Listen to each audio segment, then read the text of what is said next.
Baiklah, saya terus terang saja dalam konteks yang lebih jauh, saya menginginkan Komite Nasional Pemuda Indonesia harus bisa lebih maju dari periode-periode sebelumnya. Di tangan kita, saya percaya betul, saya telah memilih saudara-saudara untuk mendampingi saya dalam pertarungan untuk menuju pemuda Indonesia yang jauh lebih maju yang saya maksudkan tadi. Kita menyaksikan betul bahwa saat ini pemuda Indonesia tengah berkonflik secara internal. Karena itu, di dalam konteks pelantikan ini, saya meminta, saya mengharapkan agar pemerintah Republik Indonesia, dalam hal ini Presiden Jokowi, harus bisa melihat bagaimana perpecahan pemuda Indonesia saat ini yang terus berlarut-larut dari tahun ke tahun. Ada 549 aset negara, dalam hal ini kantor KNPI, 34 provinsi. Kantornya saat ini masih terbengkalai. Dan kalau kita menghitung setiap aset itu, apabila 3 miliar dalam satu kantor, maka kita telah menelantarkan uang rakyat sebesar 1,5 triliun. Oleh karena itu, ini bukan main-main. Saya berharap di dalam kepemimpinan kita, hal yang patut kita perjuangkan adalah bagaimana mendorong aset negara ini bisa segera diperhatikan oleh pemerintah. Itu yang pertama. Yang kedua, saya meminta kepada pemerintah Republik Indonesia agar perpecahan pemuda yang ada saat ini harus segera disatukan. Harus ada langkah-langkah konkret dari kementerian terkait. Ini tidak bisa dibiarkan. Karena itu, kita berharap dalam periode kita, semua ini harus segera kita wujudkan untuk membangun komunikasi dengan pemerintah, dalam hal ini kementerian terkait, agar segera menyatukan pemuda Indonesia. Karena itu tugas berat kita adalah bagaimana pemuda Indonesia di tangan kita bisa mendorong persatuan dan kemajuan anak muda Indonesia. Berikutnya saya ingin menyampaikan kepada saudara-saudara yang telah kita lantik hari ini.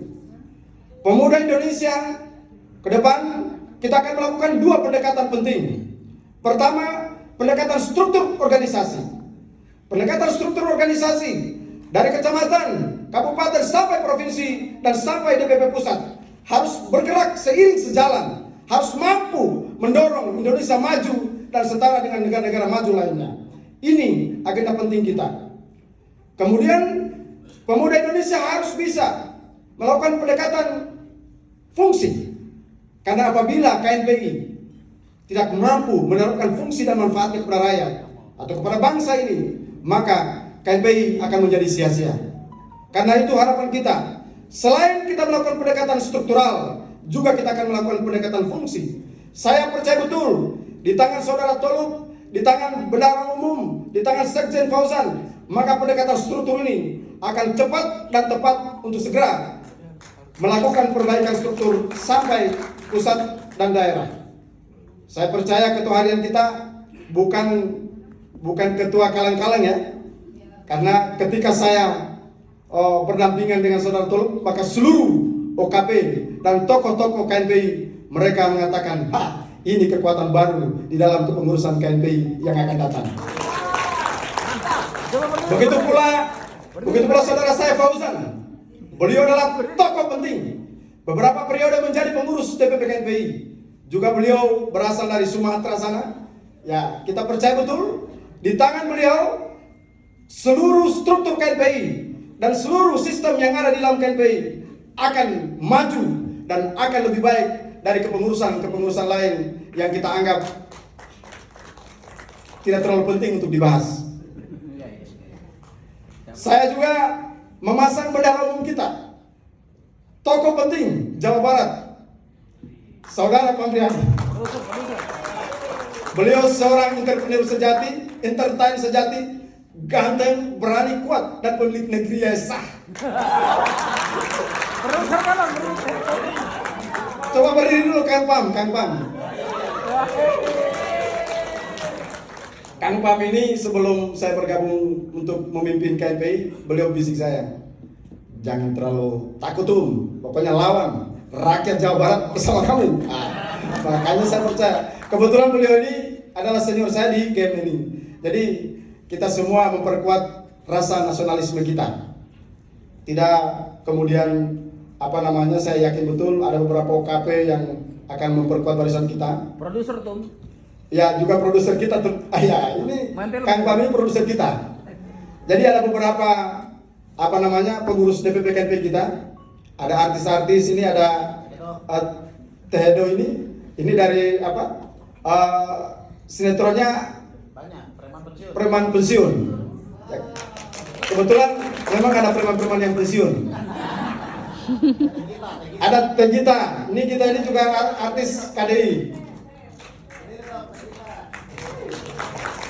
Ada Ricky Perdana juga artis sinetron. Ada Keira, ada pokoknya banyaklah artis-artis kita. Saya ingin membawa KNP ini lebih pada pendekatan milenial. Kenapa saya memperkuat KNP kita dengan artis-artis? Karena terlalu banyak membahas KNP dengan dialek-dialek politik. Saya ingin KNP ke depan harus dibawa lebih senyum, lebih bersahaja, dan kebetulan di sini ada penyanyi dangdut kita. Saya pikir semua akan kita bawa menjadi lebih luas KNP itu. Jangan pikir KNP ini yang dibahas adalah politik melulu, tidak juga seperti itu. Ketua umummu ini juga pintar bernyanyi gitu. Jadi sebentar nanti kita duet.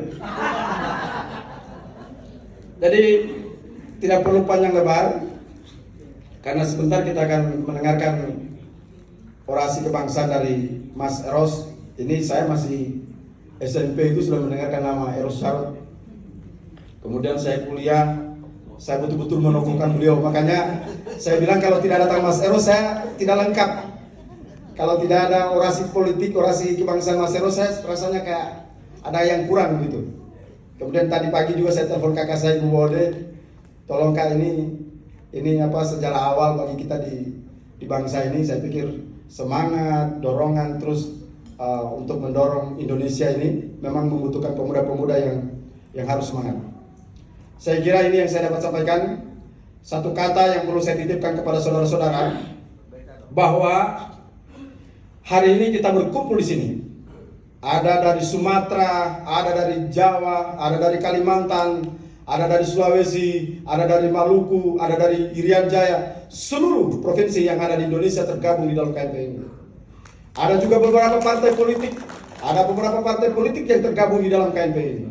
Ada juga beberapa agama yang tergabung di dalam KNP ini. Oleh karena itu saya mengingatkan sekali lagi, dan selalu saya akan ingatkan, bahwa silakan kita berbeda suku dan agama, silakan kita berbeda partai, silakan kita berbeda ideologi, tetapi kita harus mampu menyatukan, harus mampu mendorong, berkomitmen untuk mendorong Indonesia lebih maju ke depan. Merdeka! Wassalamualaikum warahmatullahi wabarakatuh.